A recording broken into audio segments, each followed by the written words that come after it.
Fenomena Islamophobia belakangan ini sangat meningkat dan tersebar di berbagai wilayah dunia. Dengan meningkatnya fenomena Islamophobia, warga muslim yang tinggal di negara mayoritas non-Islam sangat sulit untuk bergerak dan mendapatkan kerugian, baik secara mental maupun secara fisik.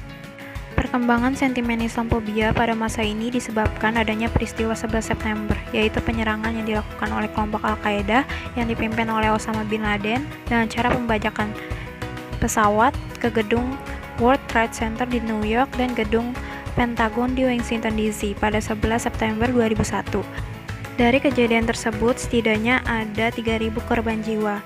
Semenjak kejadian tersebut, tindakan anti-Islam di Eropa mulai meningkat, di mana pada tahun 2015-2016, 40% Muslim di 15 negara Eropa mendapatkan tindakan diskriminasi dengan hadirnya surat kabar serta majalah kontroversi tentang Islam semakin merugikan warga Muslim yang tinggal di Eropa. Selanjutnya ada di India, di mana orang-orang yang berkuasa seperti PM Modi, Partai BJP, dan RSS secara terang-terangan mendukung fenomena anti-Islam. Aktor yang terlibat dalam meningkatnya fenomena Islamophobia.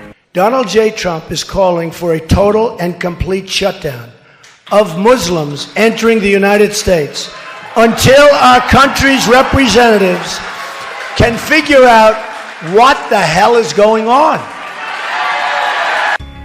Aktor yang terlibat ada Donald Trump, di mana video tersebut sangat jelas menunjukkan sikap anti-Islam yang menyeterukan kebijakan Muslim anti-ban, yaitu dengan memblokir akses 7 negara mayoritas Muslim yang datang ke Amerika. Kebijakan tersebut dilakukan pada Januari 2017, di mana Donald Trump ketika menjadi Presiden Amerika Serikat sangat aktif menyeterukan anti-Islamnya melalui sosial media. Namun, Amerika yang menjadi state aktor terlibat, yaitu dengan menyerangnya pelatihan kamp kelompok Al-Qaeda di Afghanistan pada Oktober 2001. India juga aktor yang terlibat dalam berperan meningkatkan fenomena Islamophobia, yaitu dengan PM Modi yang jabatannya sebagai Ketua Menteri di Gujarat tidak melakukan penyidikan apapun dan bersikap acuh terhadap kerusuhan Gujarat, memakan korban banyak jiwa. Selain itu, partai yang berkuasa yakni BJP menyerukan kehadiran virus corona India yang disebabkan oleh Muslim di India dan menyebarkan hashtag Corona Jihad melalui media sosial. Selanjutnya ada non-state aktor, yaitu ada media di Eropa, yaitu dengan hadirnya majalah Jylland Posten di Denmark dan menerbitkan majalah berisi 12 gambar yang berjudul Wajah Muhammad. Lalu hal serupa juga dilakukan oleh surat kabar Kristen Norwegia yang dicetak ulang melalui Charlie Hebdo pada tahun 2006. Lalu tahun-tahun selanjutnya hingga tahun 2020 kemarin, majalah Charlie Hebdo yang paling aktif dalam menerbitkan majalah yang mengejek Islam. Selanjutnya ada warga Muslim India menjadi korban diskriminasi India selama bertahun-tahun. Kemudian ada kelompok Al-Qaeda yang merupakan kelompok Islam radikal yang didirikan pada tahun 1988 dengan Osama bin Laden yang menjadi pemimpinnya, yang memicu ketakutan dunia terhadap Islam melalui peristiwa 11 September. Lalu untuk non-state aktor terakhir ada organisasi RSS yang merupakan awal munculnya Islamophobia di India, yakni diawali dengan para pendiri RSS yang terinspirasi dengan gagasan fasisme Adolf Hitler. Di Jerman, RSS juga dibentuk pada tahun 1926 dengan berideologikan Hindutva, yaitu gagasan yang memimpikan sebuah negara Hindu dengan cara melenyapkan minoritas di India. Modi bergabung di RSS pada tahun 1971. Bergabungnya Modi sebagai mempertegas dengan pemikiran bahwa India hanya boleh ada umat Hindu.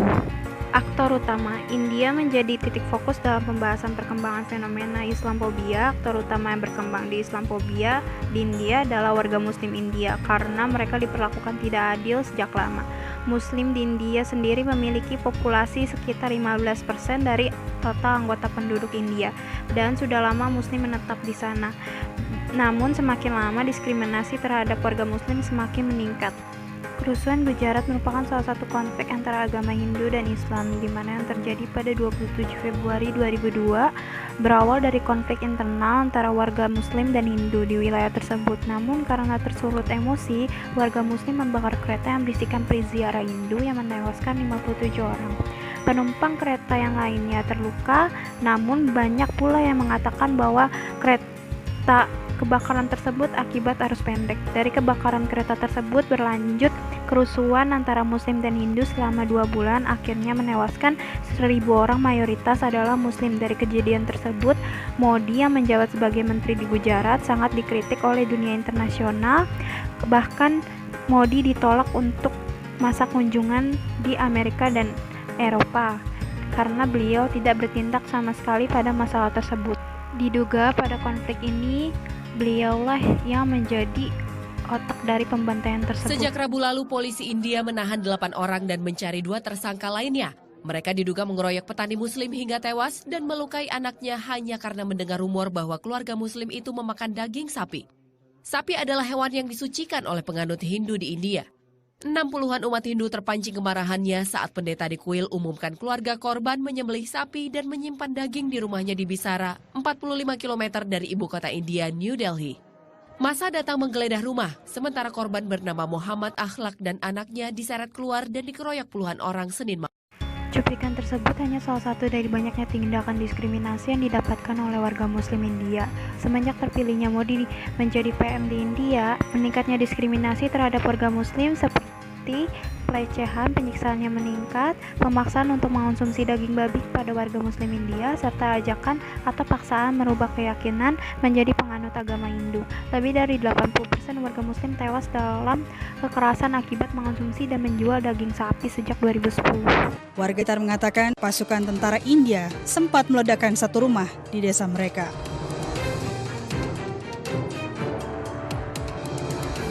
Pasukan pemerintah terus menggempur pemberontak dengan peluru dan tembakan senjata api. Mereka juga melemparkan gas air mata untuk membubarkan warga. Modi dalam kampanyenya berjanji untuk menghapus pasal 370 Kashmir yang sudah berlaku sejak 1954 dan juga yang memiliki penduduk mayoritas muslim. Dengan terpilihnya Modi sebagai Perdana Menteri, janji Modi dilaksanakan dengan mengirim 900.000 tentara untuk mengepung jutaan muslim di Kashmir, penahanan pemerintah setempat, serta pemutusan jaringan layanan internet di Kashmir. Kemudian pada 5 Agustus 2019, India resmi menghapus pasal 370. Selain penghapusan 370 Kashmir, Modi serta BJP juga mengusulkan kebijakan Citizenship Amendment Act atau CAA. Kewarganegaraan India akhirnya disahkan pada 12 Desember 2019, di mana kebijakan CAA ini bertujuan untuk mempermudah imigran asal Afghanistan, Bangladesh, dan Pakistan yang tiba di India sebelum tahun 2015, kecuali Muslim di India itu sendiri. Selain Muslim, kaum Dalit di India juga dipersulit dengan melakukan CAA ini, di mana mereka harus membuktikan bahwa mereka merupakan warga negara India asli melalui dokumen-dokumen. Namun pembuktian melalui berkas dan dokumen ini tidak berlaku bagi agama lain. Pada pelaksanaan CAA ini, BJP melibatkan NRC yang merupakan lembaga yang memiliki informasi mengenai individu yang mematuhi syarat sebagai warga negara India. Tindakan warga muslim India terhadap perlakuan diskriminasi di India. Dengan berbagai perlakuan tidak adil yang didapatkan oleh muslim di India seperti kehadiran berbagai kebijakan yang merugikan, akhirnya mereka bertindak untuk melakukan protes, seperti demo anti CAA untuk menyelamatkan kewarganegaraan mereka, di mana demo ini juga dilakukan di berbagai wilayah India dan didukung pula oleh dunia internasional seperti demo yang dilakukan di Kedubes India di Pakistan dan Indonesia. Selain demo ataupun protes yang dilakukan, warga muslim India yang berada di luar India aktif dalam menyuarakan keadilan muslim India melalui kelompok yang sudah didirikannya, seperti organisasi Muslim Amerika India dan lain-lain. Kemudian mereka yang mendapatkan perlakuan kejam mengungsi atau berpindah ke negara seperti Pakistan dan Bangladesh untuk mengamankan diri dari pembantaian yang ada. Selain dari warga muslim sendiri yang sudah melakukan pembelaan diri, negara tetangga dan organisasi internasional pun ikut membantu muslim India untuk membela diri, seperti ACT dari Indonesia yang menyumbangkan donasi pangan ataupun keperluan lainnya kepada muslim di India. Prospek keberhasilan muslim India dalam menghadapi masalah. Dalam beberapa upaya yang dilakukan, awalnya Modi enggan untuk turun tangan dalam meminimalisir masalah Islamophobia ini. Namun semenjak merebaknya hashtag Corona Jihad di India, akhirnya Modi turun tangan terhadap hashtag tersebut karena dapat banyak teguran dari negara lain. Mengingat semakin meningkatnya Islamophobia pada masa pandemik ini, walaupun dengan adanya tindakan Modi dalam mengklarifikasi bahwa Corona di India hadir bukan karena warga muslim, namun tidak mengalami perubahan secara khusus seperti pembatalan UU CAA ataupun pembatalan dalam penghapusan pasal 370 Kashmir. Teori Teori yang kami gunakan untuk pembahasan kali ini yaitu realisme, di mana menurut Hans J. Morgenthau politik internasional adalah perjuangan untuk mendapatkan kekuasaan ataupun tujuan akhir dari politik internasional. Tujuannya adalah untuk memperoleh kekuasaan. Setiap tindakan politik dilakukan untuk menjaga, meningkatkan, ataupun menunjukkan kekuasaan yang dimiliki. Namun dalam teori realis ini lebih memfokuskan terhadap teori abuse of power, di mana Morgenthau dan kaum realis menganggap bahwa kepentingan nasional merupakan hal terpenting. Maka dari itu, orang yang memiliki kekuasaan cenderung menggunakan segala cara baik itu dengan cara salah dan benar untuk mencapai tujuan kepentingan dirinya sendiri dan bersama, dan pemerintahan India menyalahgunakan kekuasaan dengan menyiksa warga muslim di India. Kesimpulan dan sikap terhadap kasus. Kesimpulan kami terhadap berkembangnya Islamophobia di AS, Eropa, maupun India yaitu fenomena Islamophobia semakin mudah berkembang karena didukung ataupun disebarkan langsung oleh para penguasa dari negara-negara tersebut. Dan pentingnya peran media dalam menginformasikan Islam juga sangat mempengaruhi bagaimana anti-Islam di berbagai negara semakin meningkat.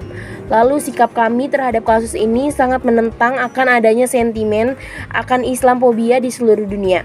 Karena dalam agama Islam tidak pernah mengajarkan kekerasan ataupun hal-hal yang negatif, dan hanya permainan dari media dan kaum elit saja yang pada akhirnya menggiring opini masyarakat internasional bahwa Islam merupakan agama yang identik dengan kekerasan dan kesialan.